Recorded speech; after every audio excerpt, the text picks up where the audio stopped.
So this morning, on this Stewardship Sunday,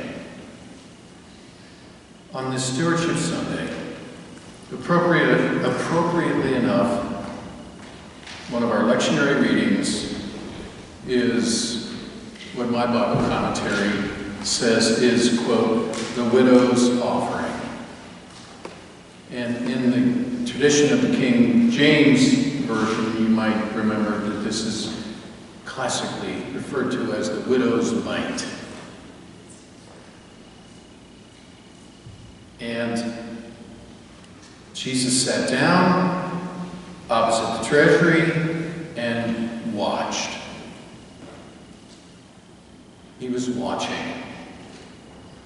I wonder if the living Spirit of Christ is watching us. I wonder. And if the living Spirit of Christ is watching us, I wonder what the spirit of that sense of Christ is. Is it one of judgment? Is it one of grace? Is it one of mercy? He sat down by the treasury and he watched. Were you raised? I was raised in the Presbyterian Church. I was raised with the Apostles' Creed. Can I see hands? Anybody else? Yeah, a lot of us. We had to memorize the Apostles' Creed in my dad's confirmation class in the 7th grade. That's quite a task. And I have to tell you, and I say this not in a self-serving way, it's just an honest way, I will also tell you that I don't really do it anymore, and that's okay. My prayer life has evolved in another way, but for many years, during my morning walk, and I made sure nobody was around so that they couldn't hear me talking out loud. One of the ways I would begin my day was pray the Apostles' Creed. I said it out loud. There's that part in the Creed where it says that, I'm paraphrasing it first, it says that on the third day he rose again. Well, Jesus goes down, and then he comes up. And in the Apostles' Creed, he eventually ends up on the right hand of God. And then the line says, from thence he shall come to judge the quick and the dead. Remember that? And our expression of Christianity, your expression and mine, and of faith communities is we discover a lot when we find out on what word we place emphasis. For example, tell me what you think about this energy. From thence, he sits on the right hand of God, from thence he shall come to judge the quick and the dead. How does that make us feel? That's one legitimate way to respond to it. How about this one? On the third day he rose again from the dead, he sits on the right hand of God, and from thence he shall come to judge the quick and the dead. Different energy, isn't it? The Messiah, the light of the world, he shall come to judge the quick and the dead. It says that he came to the treasury and he watched. He watched very wealthy people put a lot of money in the treasury. Jesus had very wealthy friends. Jesus had very wealthy disciples.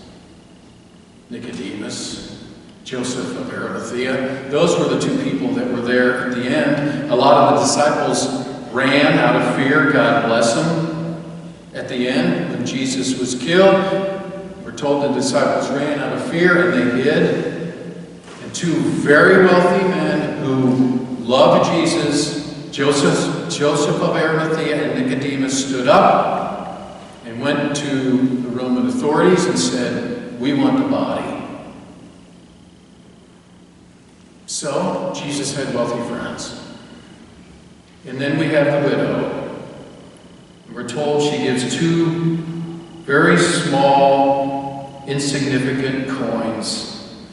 And essentially, and all the commentators that I reread this week said the point here is she gave her all. She gave her all. And that led me to one of the things that they taught me in seminary about 100 years ago. Feels that way sometimes.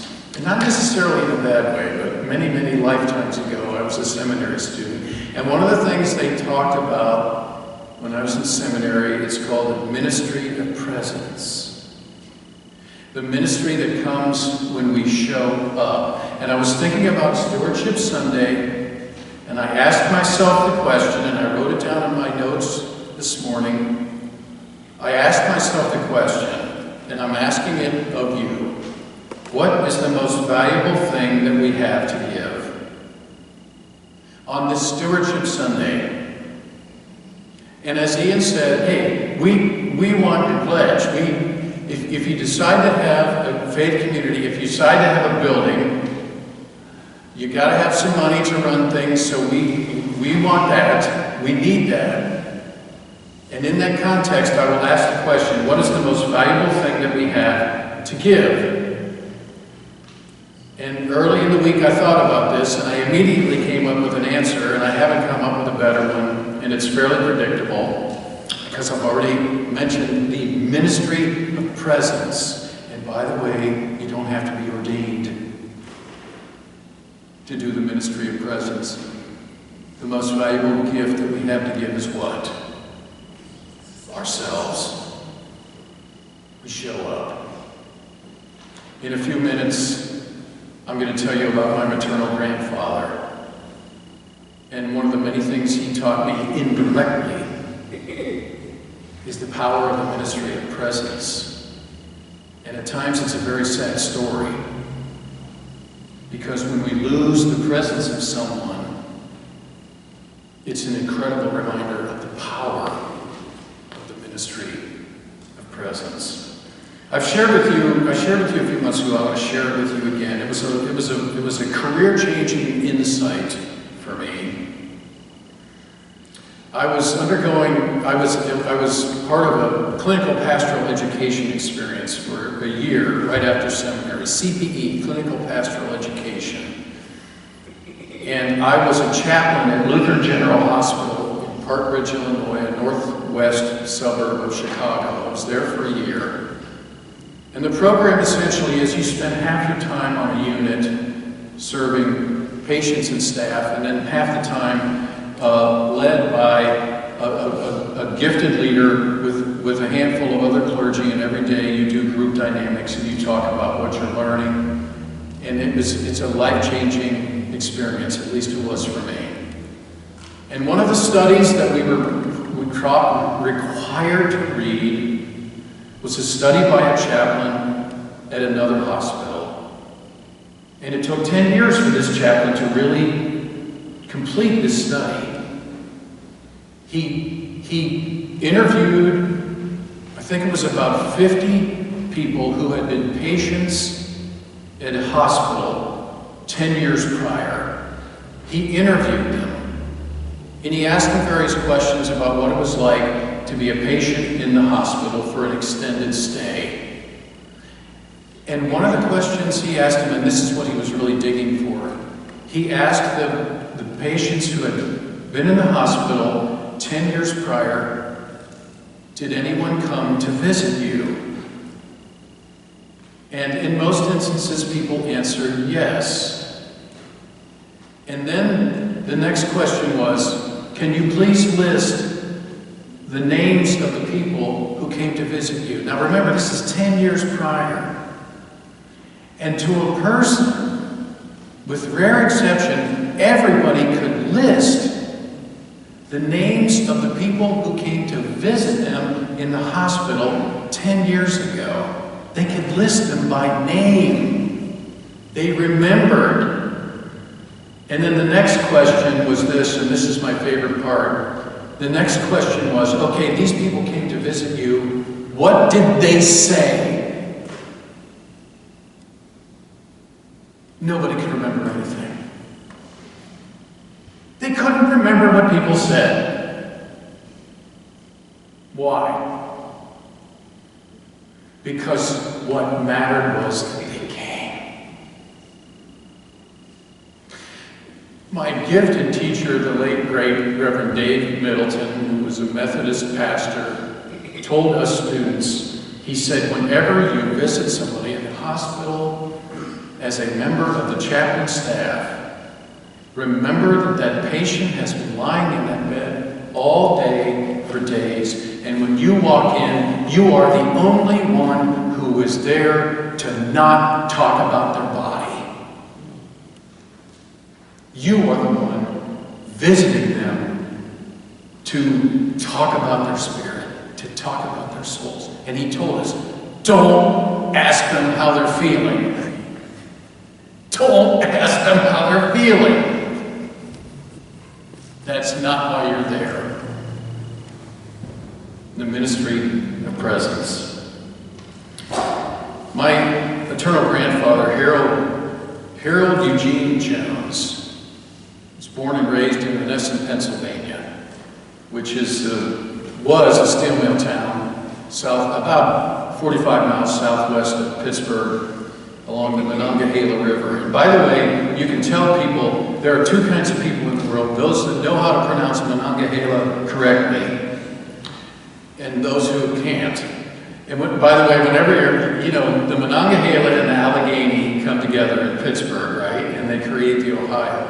And I'm a sports fan, so I'm watching these games year after year. You go and you watch these games that are in Pittsburgh, and the sportscasters never get Monongahela right. It's usually Monongahela. That's not how the locals say it. Anyway, that's not the point. Menneson was also my mother's hometown, born and raised there. She was an only child. And my grandfather, Harold, met his wife, my grandmother, Naomi. They met in grade school. Naomi was the only girl.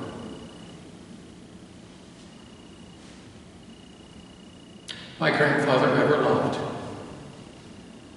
And we're talking about the power of presence. And I don't normally preach this way, but I'm going to do it this morning. We should never take for granted the people that are present in our lives today. It's the power of presence. Naomi Crawford was the only girl that my grandfather ever loved. They met in grade school. After high school, they got married. My mom was born in 1934. She passed away on the fourth Sunday in Advent in 2019. And in 1954, my parents, Jack and Joy Groat, were married at the First Methodist Church in Menneson, Pennsylvania, in February of 1954. And my dad was in the Army at the time. They honeymooned in Niagara Falls. They hardly had any money. They could afford to spend a couple nights at Niagara Falls. My brother Jeff was born 9.5 months later. And my dad was stationed at Fort Monmouth in New Jersey. And 3 months after their wedding, Naomi came down with a brain tumor. It was diagnosed, and 3 weeks later, she was dead. Today, I'm sure it would have been a different story. And just like that, she was gone. I hate to be a downer, but it's the power of presence, and we should never take it for granted. And we're told this morning that that widow showed up. Not only did she show up, she gave everything that she had. My grandfather was depressed, to say the least. I didn't know any of this as a kid. I didn't know any of it. I didn't know any of it till after he died in 1974, and I was an adult, and that's when my mother told us was. I'm glad she waited. I didn't know any of it. And he became depressed. He moved in with them on the Army base in New Jersey, and he couldn't function. And finally, my mom and my grandfather moved back to the Pittsburgh area for a while. He became hospitalized at a hospital in Pittsburgh. My mother tells the story that after one of the visits of seeing him, she walked out and she said to my dad, "We'll never see him alive again." He had a broken heart. And as a last-ditch effort, they tried electroconvulsive therapy, and to a certain extent it worked. It kept him alive for 20 more years. My memories of him are once a month he would drive over to our house in Marysville, Ohio. He'd spend the weekend with us. He was the kindest man I've ever known. Soft-spoken.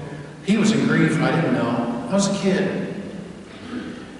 Every morning for breakfast, he'd have a Pall Mall cigarette, black burnt dry toast, a chunk of cheddar cheese, and black coffee. He lived to be 66. And there's one particular memory that I have. I was I think it was 3rd grade. I can tell by the house that we lived in, because shortly thereafter we moved. We were in 3rd grade, and my grandfather and I went out for a walk. And I didn't know, I was in 3rd grade. I didn't know I was dealing. I was in 3rd grade. I do remember saying to him, "Gramps, I want to talk to you about the ministry of presence and the power of presence." Of course not. And I was raised in a very loving family, and what I said to him was not unusual in my family. I could take you to the spot at 206 North Maple Street. We were standing on the sidewalk in front of the house. We just finished our walk, and I was this 3rd grade kid, and I said, "You know what, Gramps?" And he said, "What?" And I said, "I love you." And he started to weep. And it scared me. I didn't do anything about it. I didn't say anything. I didn't panic. He started to weep. And I didn't understand. And then a few years later, I did. Power of presence. The ministry of presence. The widow showed up. She gave her all. It's the power of presence.